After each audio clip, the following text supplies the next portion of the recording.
aqui de convidar os irmãos a ler comigo Mateus 20, 20 e 21. E vamos falar sobre a nossa posição hoje é culto na direção das mulheres. E como mulheres, nós tendemos a tomar a responsabilidade da nossa casa, dos nossos filhos, dos nossos cônjuges. Mas é uma responsabilidade que espero que seja 20, 20 e 21. Que deve ser compartilhada.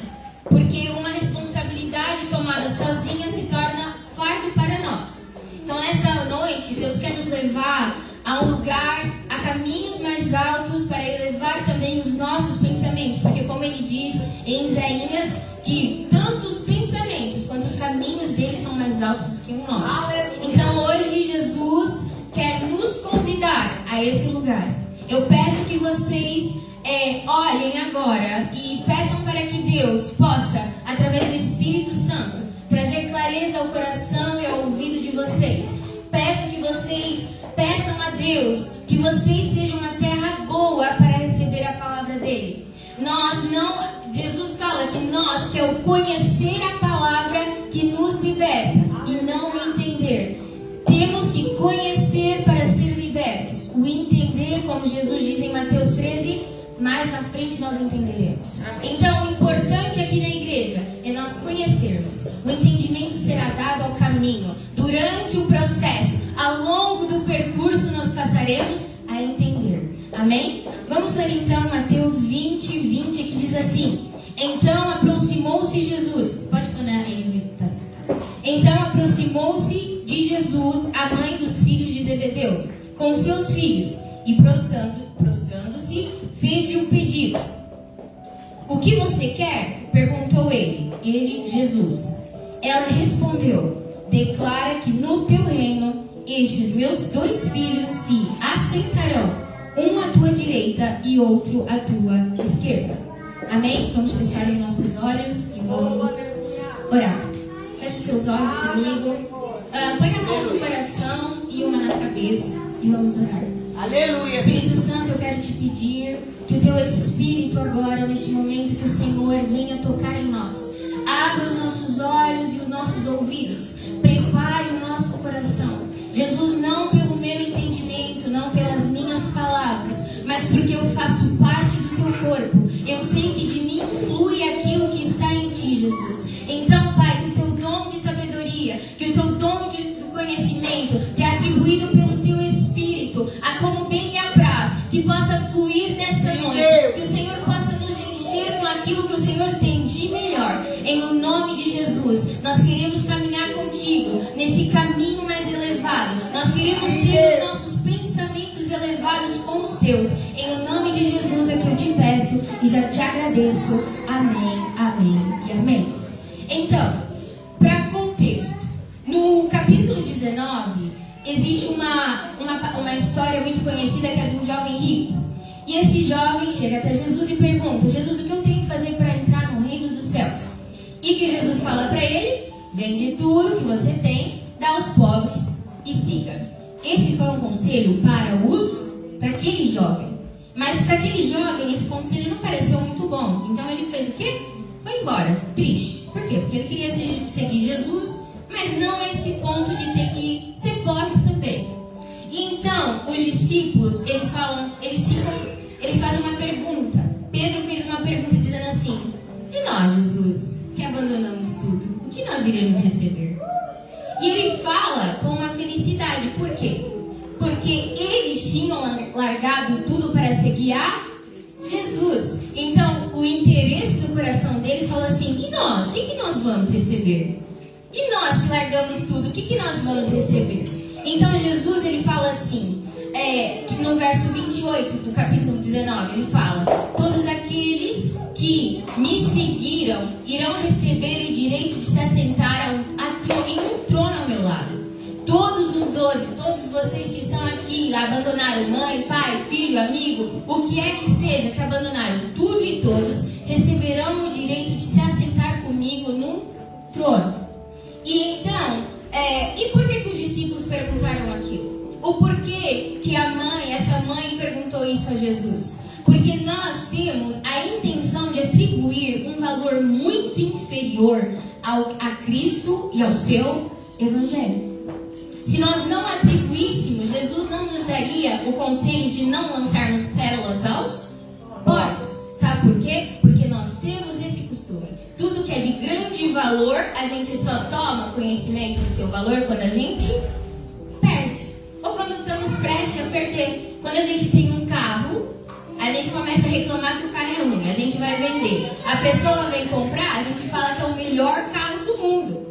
Então, se é o melhor carro do mundo, por que estamos perdendo? Nós sempre temos a intenção de atribuir um valor inferior àquilo que é nosso. Então, mas Jesus no final do verso 19, do capítulo 19, ele fala assim: contudo, muitos primeiros serão os últimos e muitos últimos serão os primeiros. E o que ele quis dizer com isso? Alguém consegue entender quando Jesus fala muitos últimos serão os primeiros e os primeiros serão os últimos? Não, nem os discípulos. Então Jesus no capítulo 20 começa a contar uma parábola. E as parábolas são uma forma prática de ensinar coisas que a gente não consegue entender por mera frase, por uma frase como essa: muitos últimos serão os primeiros e os primeiros serão os últimos. A gente não consegue entender. Então Jesus contou uma parábola sobre um fazendeiro que saiu várias vezes ao dia para contratar pessoas para trabalhar na sua colheita. E ele disse que iria pagar um salário para essas pessoas. No final do dia, tanto as pessoas que trabalharam 8 horas ou 12 horas no caso, tanto as pessoas que trabalharam apenas 1 hora, recebeu o mesmo valor. E Jesus na parábola ele diz assim, que os que trabalharam o dia inteiro ficaram indignados. Eles foram os últimos a receber e receberam o mesmo valor do que aqueles que tinham trabalhado apenas 1 hora. E com isso, no final da parábola, Jesus volta a repetir: os primeiros serão os últimos e os últimos serão os primeiros. E o que ele quer dizer com isso? Que no reino de Deus não vai haver diferenciação. Não há diferença entre os primeiros apóstolos e nós que estamos aqui e a nossa geração futura que vai estar pregando o Evangelho. Sabe qual vai ser a recompensa? Se assentar com Deus no trono ao lado dele. E então, depois de ele ter dito isso, vem Salomé, a mãe dos filhos de Zebedeu, e chega nele, se prostra, o adora e diz assim: Jesus, me garante que meus filhos vão sentar ao seu lado, uma à direita e uma à esquerda? Quantos de nós fazemos? A gente pede confirmação, garantia daquilo que Jesus acabou de nos falar. Quantos daqui vêm num culto de quarta, que é culto de libertação, num culto de domingo, que é o culto da família, a gente declara, igual foi cantado aqui, quem recebe a sua bênção, já começa a acontecer, desse lado tem poder, desse lado tem vitória, acaba o culto, pastor, ora por favor, porque eu preciso da minha vitória. O que vocês estavam cantando? Por que nós pedimos garantia daquilo que Jesus acabou de confirmar? É Deus. Jesus tem 2 palavras. Ele é homem para mentir? Não. Ele é homem para mentir? Então por que nós pedimos confirmação daquilo que nós já recebemos? Se ele acabou de dizer que a recompensa seria se assentar, por que ela foi lá pedir? Então, ela foi lá pedir porque no coração deles, e Jesus mais para frente começa a dizer assim: não tem problema, pode deixar. Na continuação, Jesus fala assim: vocês não sabem o que estão me pedindo. E eles falam: não, a gente sabe sim. Mas sabe por que eles dizem que sabem? Porque na concepção dos seus discípulos, o lugar que eles estavam pedindo à direita e à esquerda era um lugar de honra, era um lugar de glória, era um lugar de visibilidade perante os homens. Era perante os homens. Quantos de nós não quer ser bem-sucedido? Quantos de nós não quer ser rico? Quantos de nós não quer mostrar para aquelas pessoas que dizem que a gente ia ser aquilo ou aquilo outro, mostrar para ele que no final das contas nós estamos bem? Quantos de nós? Quantos de nós? E foi isso que ele pediu. E Jesus fala mais na frente, na continuação, os outros 10 discípulos ficaram indignados com a pergunta que Salomé fez. E sabe por que eles ficaram indignados? Não foi com a pergunta. Foi porque eles mesmos não tiveram a a coragem de fazê-la. Então nós, como ainda temos um pensamento mundano, nós continuamos persistentemente todos os cultos, ano após ano, pedindo confirmação das coisas que Deus já nos deu. Esse é o ano da promessa. Para nós recebermos uma promessa, a primeira parte é não duvidar dela. Porque de que adianta a gente ter a promessa de algo se a gente não confia nela? Uma promessa que a gente não tem confiança se cumpre? Não. Para cumprir ela tem que ter o quê? Confiança. Só que muitos de nós queremos confiar em alguém que a gente não conhece. Muitos de nós estamos aqui dizendo sim, eu confio em Deus, eu conheço a Deus, mas eu não conheço. E por isso é que eu não confio. Por isso é que eu ainda peço confirmação daquilo que Ele acabou de me dizer. Por quê? Porque na minha cabeça mundana, Ele é um Deus que vai mentir para mim. Por quê? Porque eu minto para os outros. Eu prometo e não cumpro. Eu falo e não faço. Eu tenho uma promessa que eu tenho para mim, eu ainda não tenho filhos. Mas o dia que eu tiver um filho, eu não vou mentir para o meu filho. E todos nós falamos isso. Mas as mentiras começam como, por exemplo... Ai, gente, eu peço desculpa que tem criança. Mas, como, por exemplo, acreditar no Pai Natal. Ou acreditar na faca dos dentes. Como é que eu vou livrar os meus filhos de pequenas mentiras se eu começo a mentir para eles desde pequenininho? É a fada do dente que dá o dinheiro para ele ou Deus? Ou é o pai? Quem é que dá? Entende? Nós atribuímos esse caráter mentiroso a Deus porque a gente reflete Deus ao nosso umbigo. Nós construímos um Deus para nós mesmos. Nós construímos um Deus baseado em quem eu sou e não em quem Ele é. Por isso é que eu desconfio das palavras dele.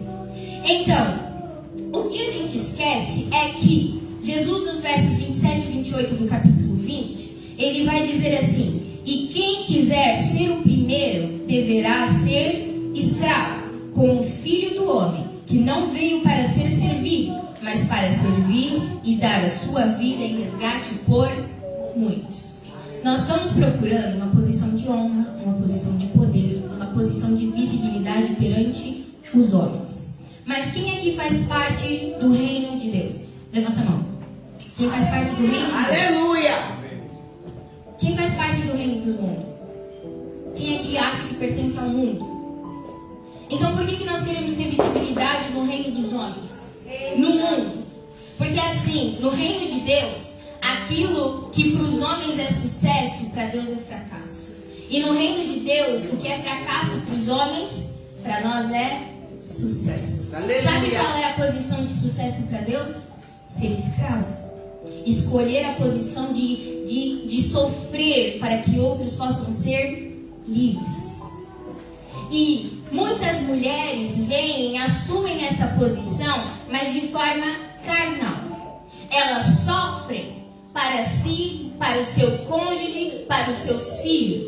Só que nós esquecemos que o quê? Nós temos a tendência de querer assegurar um sucesso, gerando ansiedades, gerando preocupações e baseando tudo aquilo que nós precisamos nas nossas necessidades.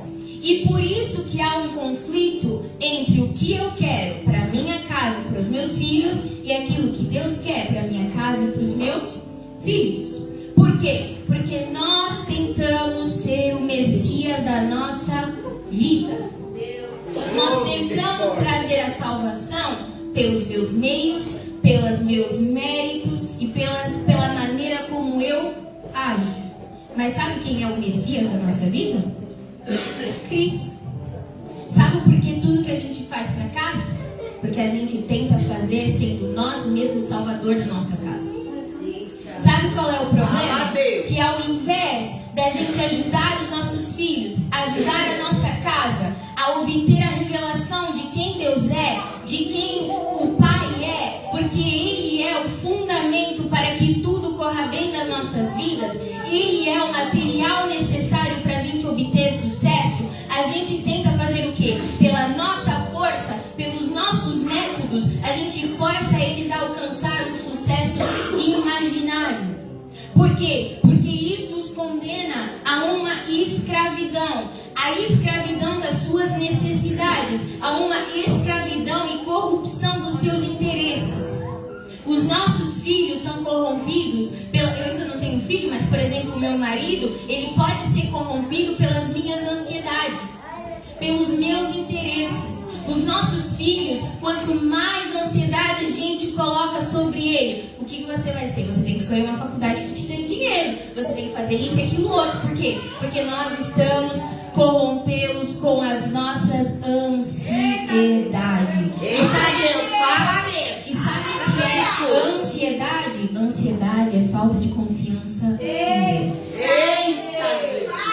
Por isso que nós ficamos ansiosos, porque o próprio Jesus disse: não andeis ansioso por coisa alguma. E nós andamos ansiosos por tudo. Por quê? Porque a gente fala assim: o meu filho, o meu marido. E na Bíblia diz que aquilo que é nascido da carne é carne. E a carne, ela está condenada à corrupção e ao fracasso. Mas os que são filhos de Deus, eles são nascidos do Espírito, são guiados pelo Espírito. E o Espírito é vida. Eu não fui criada sendo filha do meu pai e da minha mãe. Eu fui criada sendo filha de Deus. Aleluia. Então eu não sou crente por causa do meu pai e da minha mãe. Não porque eles não são pessoas boas, ou não porque eles não são bons pastores, mas porque eles não me criaram sendo filhos dele, filhos da carne. E isso foi o que José e Maria fizeram. Isso foi o que Zacarias e Isabel fez. Os filhos deles se perderam? Por quê? Porque eles eram filhos da carne ou eles eram filhos do Espírito? Então por que nós ainda continuamos a dizer os meus filhos? E essa é uma conversa que para vocês pode parecer um pouco estranho, mas eu e a pastora a gente costuma falar muito sobre isso. Mas quando a gente insiste em dizer os meus filhos não podem ser salvos, mas os filhos de Deus nascem para a salvação de todos. Aleluia. Sabe qual é o problema? É que a gente quer que Deus venha visitar a minha casa, a minha família, venha abençoar aquilo que eu fiz, ao invés de eu levar todos, a minha casa, a minha família, para ver aquilo que Deus fez. Eu continuo pedindo para Deus vir para o meu quarto, ao invés de caminhar para o quarto que Deus fez na casa dele. Deus não habita em templos feitos por mãos humanas. Eu não estou dizendo a casa física. Eu estou dizendo que Deus não vai abençoar aquilo que foi feito pelas nossas mãos. Deus não tem nada para abençoar naquilo que é feito pela carne. Porque se aquilo que é feito pela carne fosse bom, Ele não tinha que enviar o filho dele, feito de carne, para morrer pregado numa cruz para que aquilo fosse amaldiçoado. O corpo de Jesus, por causa de nós, foi amaldiçoado. Sabe por que nós continuamos aqui? Sabe por que nós somos livres? Porque Jesus assumiu toda a culpa para Ele, para que nós pudéssemos ser livres. Para que nós pudéssemos ser livres. Mas sabe o que a gente continua fazendo? A gente continua sendo escravos dos nossos interesses. Continuamos sendo corrompidos pelas nossas necessidades. Para melhor clarificar para vocês, e essa visão de filho que eu quero que vocês tenham. Um filho de uma pessoa rica, ela se preocupa se ela vai ter comida, se ela vai ter um carro, uma casa. Ela se preocupa se ela vai ter que fazer uma faculdade boa, uma faculdade ruim? Sim ou não? Não. Por quê? Porque ela tem pai. Não é porque ela tem dinheiro, porque ela tem pai.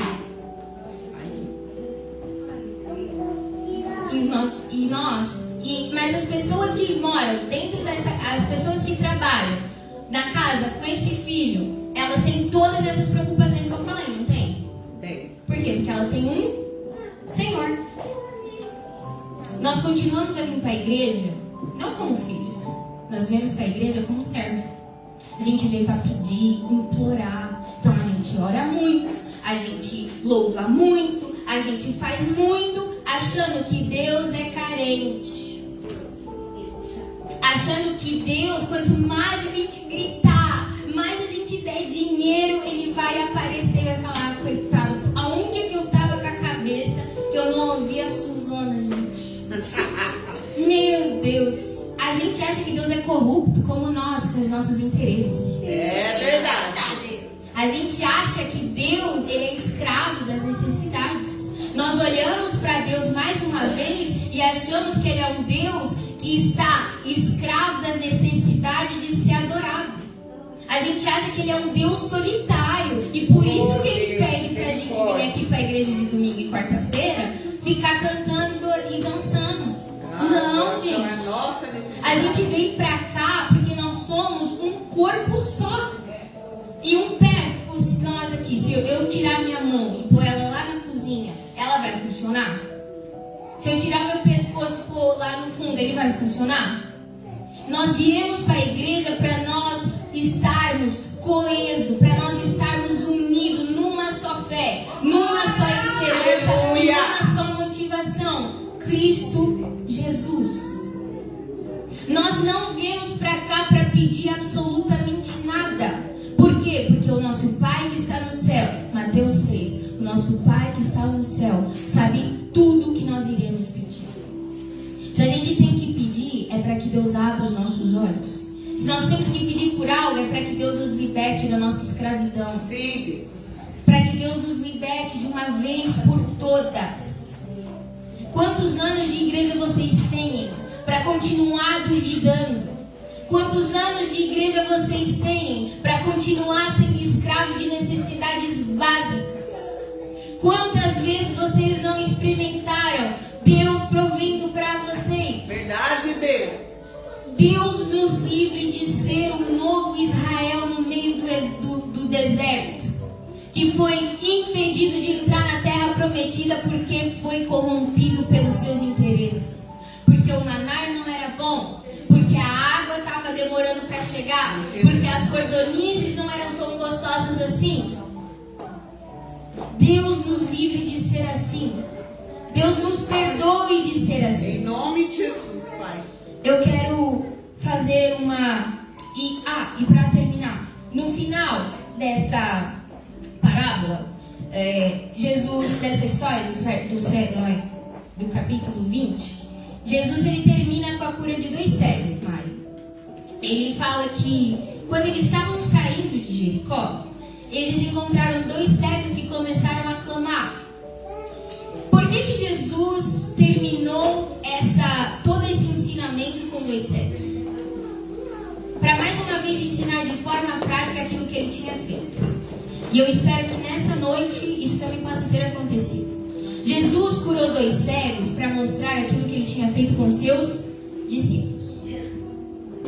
Que agora, e eu estou profetizando porque eu espero que muitos tenham os olhos abertos. Em nome de Jesus, em nome Pai. de Jesus. E aqueles que ainda não têm, que Cristo possa tocar e possa trazer essa visão para vocês. Mas, de forma profética, agora que nós entendemos que tudo aquilo que precisava ser feito para a nossa salvação, para a salvação da nossa casa, agora que nós entendemos que nós temos que levar todos e todos para a casa de Deus para ver aquilo que Ele fez, e não Deus vir para aquilo que nós fizemos, nós estamos e temos o dever de trabalhar para que os olhos de todos sejam iluminados.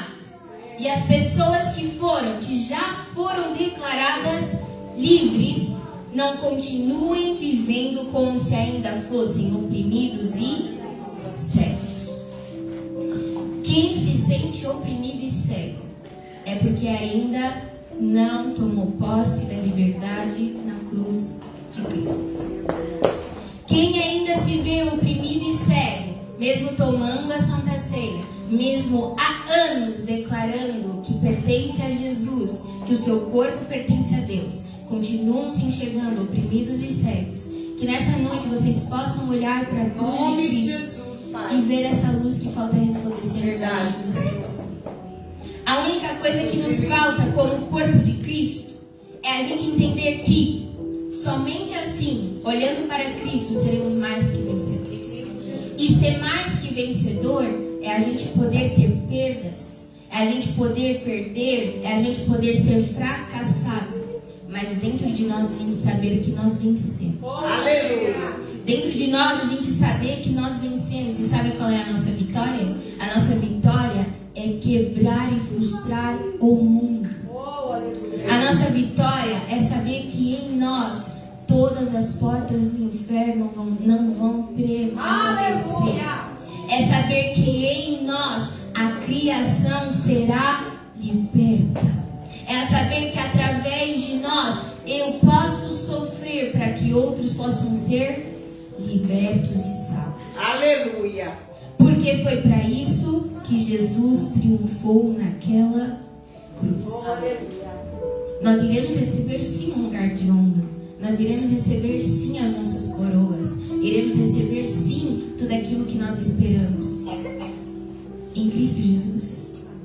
O nosso problema é que a gente esquece que Cristo é tudo que Deus pode nos dar. Eu vou repetir. Cristo é tudo Obrigada, que Jesus. Deus pode. Obrigada, meu Deus. E sabe por quê? Porque nele está a plenitude de todas as coisas. É em Cristo que nós temos tudo. É em Cristo. O diabo pode nos dar o que ele quiser. Ele pode trazer o prato mais bonito. Mas em Cristo, sem Cristo, na verdade, nós não vamos ter o prazer de comer aquilo. Sem o Espírito em nós, nós não vamos ter a alegria de comer aquilo.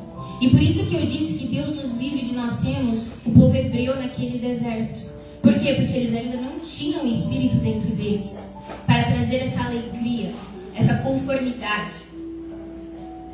Cristo é tudo que Deus pode nos dar. E eu quero ler com vocês, para fazer a oração final, eu quero ler Isaías 55, 9. Vou pedir para que vocês se ponham em pé, que assim a gente já termina, em nome de Jesus. Aleluia. Que diz: assim como os céus são mais altos do que a terra, também os meus caminhos são mais altos do que os seus caminhos. E os meus pensamentos são mais altos do que os seus pensamentos. Assim como a chuva e a neve descem do céu e não voltam para ele sem regarem a terra e fazerem brotar e florescer para produzir semente para o semeador e pão para o que come, assim também ocorre com a minha palavra. Aleluia. Ela não voltará para mim vazia, mas fará o que desejo e atingirá o propósito para o qual a enviei. Vocês sairão em júbilos, conduzidos em paz. Os montes e colinas irromperão em cânticos diante de vocês, e todas as árvores do campo baterão palmas. Aleluia. No lugar do espinheiro crescerá o pinheiro. Eu Em creio. vez de rosas bravas, crescerá urpa. Isso resultará em renome para o Senhor, para sinal eterno que não será destruído. Alguém sabe que parábola é essa? Essa semente. Essa parábola, ela foi contada porque Jesus queria, na realidade, mostrar que o que é mais caro no plantio, quando a gente vai plantar, o que é o mais caro? A semente, certo? Aquele homem, ele pegou aquilo que era de maior valor e saiu jogando ao longo do caminho. Quando ele chegou na terra boa, ele tinha poucas sementes para plantar. Mesmo assim, ele plantou e deu 10, 100, 70 e 30. Mas aqui nós não estamos mais, como aqui fala, no lugar de espinheiros que crescerá pinheiros, terra boa. No lugar de roseiras bravas dos espinhos, mais uma vez, crescerá murta, terra boa. E isso resultará em renome para o Senhor. Vocês são a terra boa. Aleluia. Parem de se enxergar Verdade, como a Deus. mulher do fluxo de sangue que precisa de um milagre. Vejam-se como Glória, Cristo glória, que glória. cura. Vocês já receberam tudo que vocês tinham para Verdade, receber. Deus. Que Que Cristo possa abrir os olhos de vocês. Que o Espírito possa abrir os olhos de vocês. E que se essa não foi a noite, que eu oro para que ao longo do caminho, ao longo dessa semana, ao longo desse mês, em nome de Jesus, Cristo possa aparecer na frente de vocês. Aleluia. Que vocês possam ter os olhos abertos de Em nome uma de vez Jesus, por Pai. todas e serem libertos. Sim, Deus.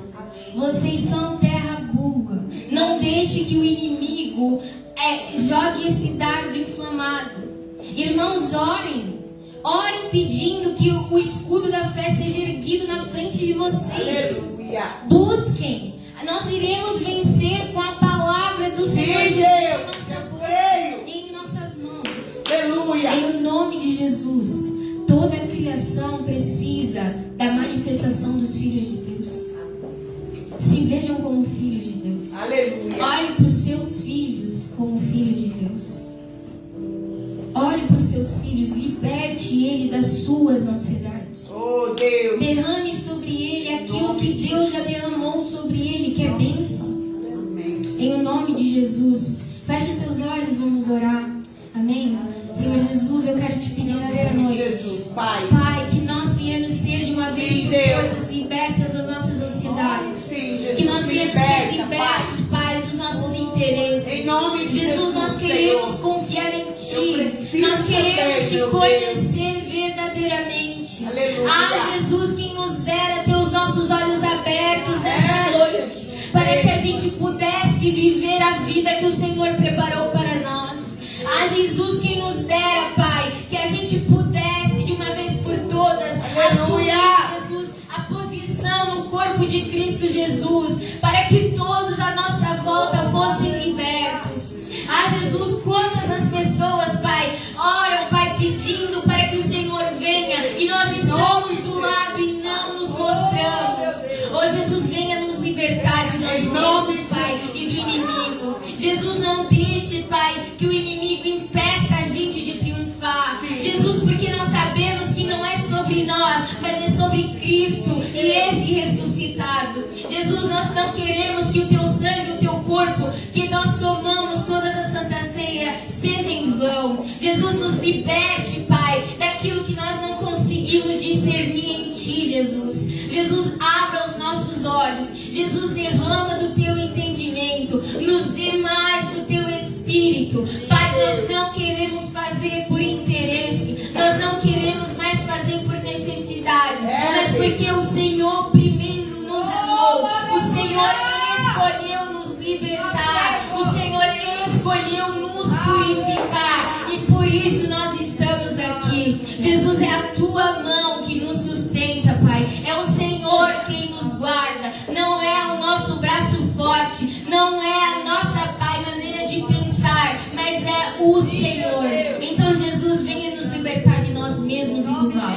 Em nome de Jesus é que eu oro, Pai, que nessa noite o Senhor possa derramar do Teu Espírito e abrir os olhos daqueles que ainda se consideram cegos, libertar aqueles que ainda se acham oprimidos, em o nome de Jesus. E se alguém aqui verdadeiramente está oprimido, Pai, pelo diabo, Pai, pelos demônios, em o nome de Jesus, venha ser liberto. Jesus, que o Senhor entre na casa dessas pessoas e faça dessa casa a Tua morada, para que a gente possa habitar em paz. Em o nome de Jesus é que eu oro e te agradeço. Amém, amém e amém.